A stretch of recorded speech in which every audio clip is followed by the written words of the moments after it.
Hey everybody, welcome to my series on breaking down and understanding gospel, R&B, and pop drum fills. I've lumped these together because if you listen to the different drummers across the different genres, you'll notice that they all pretty much sound very similar to one another in terms of how they approach their drum fills and things of that nature. So what you're going to learn is going to help you to actually play all three of these genres and more. So the reason why I did this is because I have a lot of people that ask me questions on how they can be better at playing one of these styles and how they can do the drum fills and understand them and things of that nature. And there's not really a lot of information out there to help you break down in a simple way and understand what's being played. So what I'm going to do is break down and give you different patterns, concepts, and ideas and help you to create your own drum fills. And I don't want you to sound like me. I don't want you to sound like anybody else but you. However, you'll get the tools needed to understand what some of your favorite drummers are playing and then how to take it and create your own sound on the drums. All right, let's get started. With all of these exercises, I'm going to play them slow, a medium tempo, and a little faster. Just know that when you first hear them played, it will sound a little boring. But as you speed it up, you'll be like, oh, that is what I've been hearing. Here we go. So this first part is going to focus on linear-based drum fills. What do I mean by linear? Linear simply means that one limb is playing at a time. So your right hand isn't playing something at the same time as your bass drum, or at the same time as your left hand, or the same time as your foot on your hi-hat. One limb at a time. So when I provide the transcriptions for some of these exercises and ideas, what you will see is that I have written it out in a manner that says H, which stands for hand, K, which stands for kick. That means that your hand plays one note and then K means your kick plays it. I wrote it that way specifically because everything that I show you today in this video, I want you to practice both right-handed and left-handed. And I didn't want to limit you by writing everything a specific way. I wanted you to just understand the pattern is hand, foot, or hand, hand, foot, whatever. And then in those exercises, you can choose whether you play with your right hand, your left hand. You might do two with your right hand. You might do two with your left hand. And we'll go through all of those and break them down and hear what they all sound like as well. But I want to make sure we're all on the same page and understanding the transcriptions.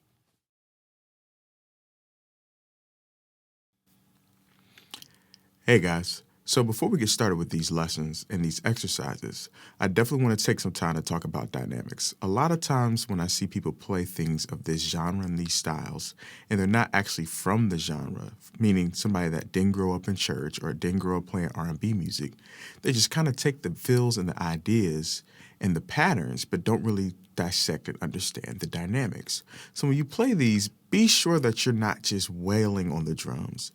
Use some dynamics, color the patterns a little as you start to create your drum fills, and that'll help you to get a more accurate sound and definitely sound more musical. Here we go. So, this first one that we're going to work on, I actually use as a warm-up, and it's a very simple one to use as well. A lot of people use it in their drumming. You can also hear it in rock drumming as well. It's simple. It's one with the hand, and one with your foot. Again, that's one with your hand, one with your foot. Now remember, everything we play today, we're going to practice with leading with our right hand and leading with our left hand. Let's go to the drums.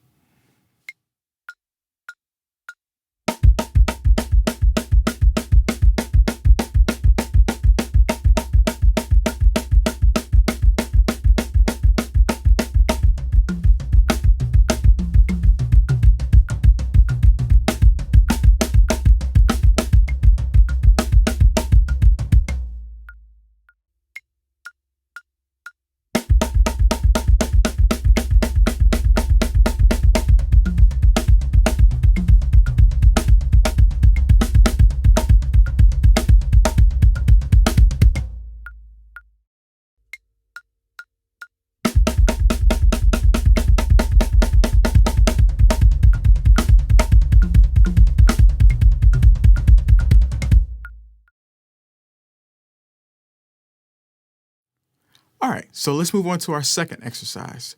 This one is simple as well and is very popular. It is 2 with your hands, 2 with your kick drum. Again, that's 2 with your hands, 2 with your kick drum. Now, when I play it, I'm going to take you through the different permutations of it, meaning the different variations of how to play this across 16th notes. We're going to start with simple and familiar, and then we're going to play some that you might not be familiar with. We're going to go through different ways on how to orchestrate them. All right, here we go. Let's go to the drums.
Awesome, guys. So now let's go to our third exercise. This one is going to be 4 with your hands and 2 with your feet. Again, that's 4 with your hands and 2 with your feet. Now, this one, we're not going to go through all the permutations. However, I'm going to challenge you to do it in your own time based off of what you saw done in the second exercise. Here, I just want you to get an understanding of how to stretch across 16th notes playing linear bass drum fills and how that sounds. This one can actually also be used as a triplet. Let's go to the drums.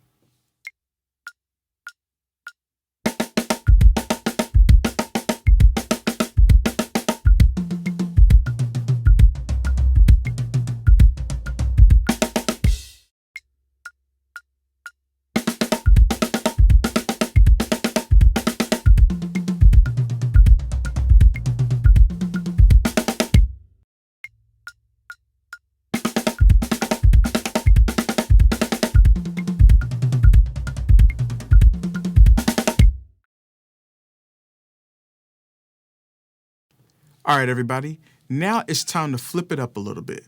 We are now going to focus on odd-based groupings, which means 1s, 3s, 5s, 7, etc.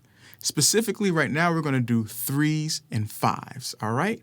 Now, this first pattern was really popular 10, 15 years ago, and a lot of people actually still play it, but a lot of people just didn't really understand what was being played. So here I'm going to break it down. It's a group of 3. It's 2 with your hand, 1 with your foot. Again, that's 2 with your hand, 1 with your foot. Here we go. Let's head to the drums.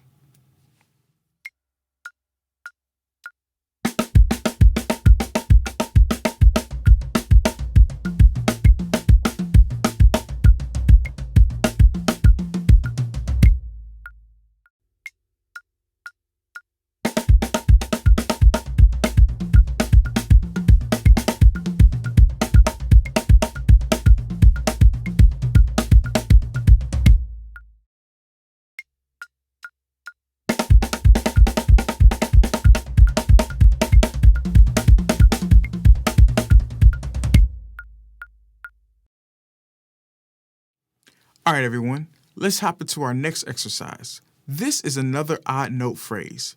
This one's going to be 3 with your hands and 2 with your kick. 3 with your hands and 2 with your kick. All right, let's head to the drums.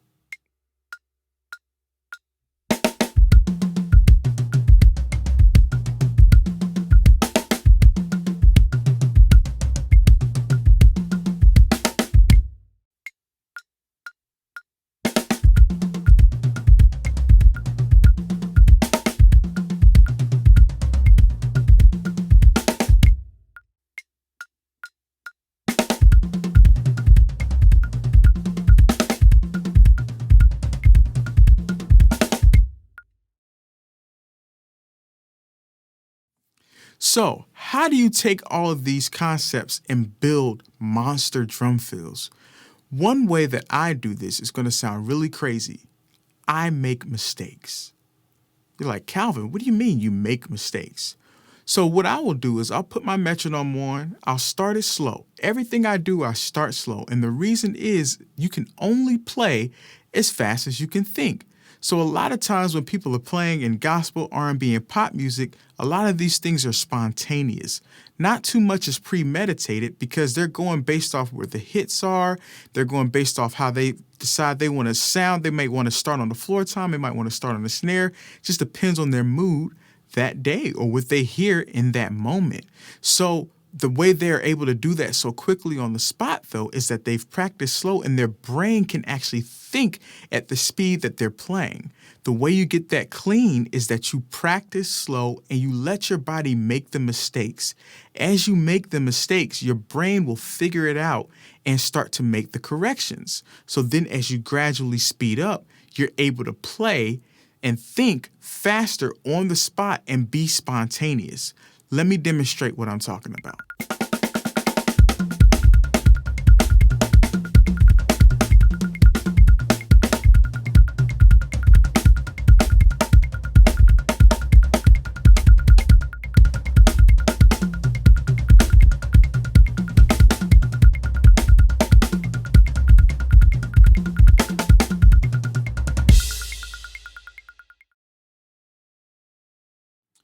So this next exercise is actually really popular in R&B, pop, and even hip hop drumming.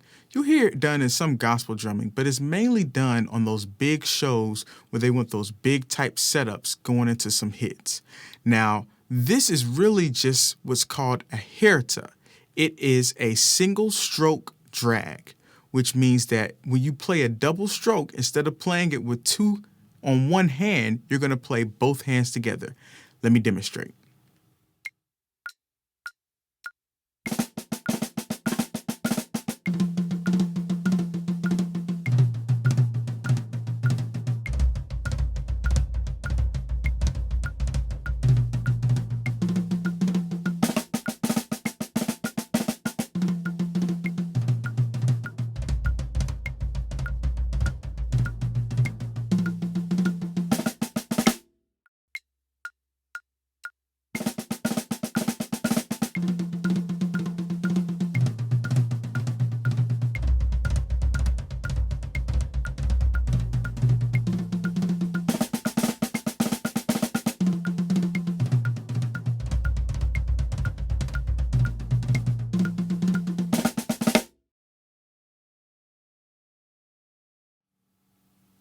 Hey guys, so we've gone through some of these exercises and now let's sit and talk about and work through applying them to songs.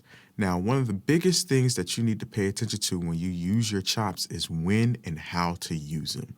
Generally, in a musical setting, you want to use them to set up something, meaning if there's a hit coming or something like that, then you would use a drum fill to set up that hit. You don't just play a drum fill just to play a drum fill. That'll get you fired. So be musical with them and selective. So let's play a little drum loop right here, and I'm going to play a few different examples of setting up.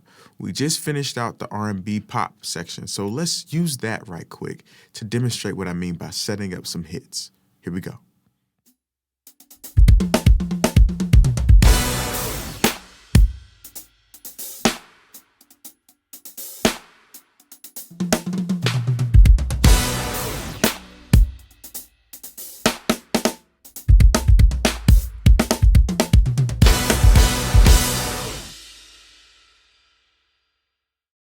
Hey guys, we got one more thing to learn. Yeah, I know I said we were done, but one more thing that I want to share with you guys. This is a 10-note grouping, all right? We're going to notate it just like we've done everything else except for the letter F stands for flam. That is going to be wherever you want to play it. So right now I'm going to show you one way to play this fill, but I want you to, of course, personalize it and make it your own. I'm going to also play it over that drum loop with those hits just to show you how it could sound within a song context.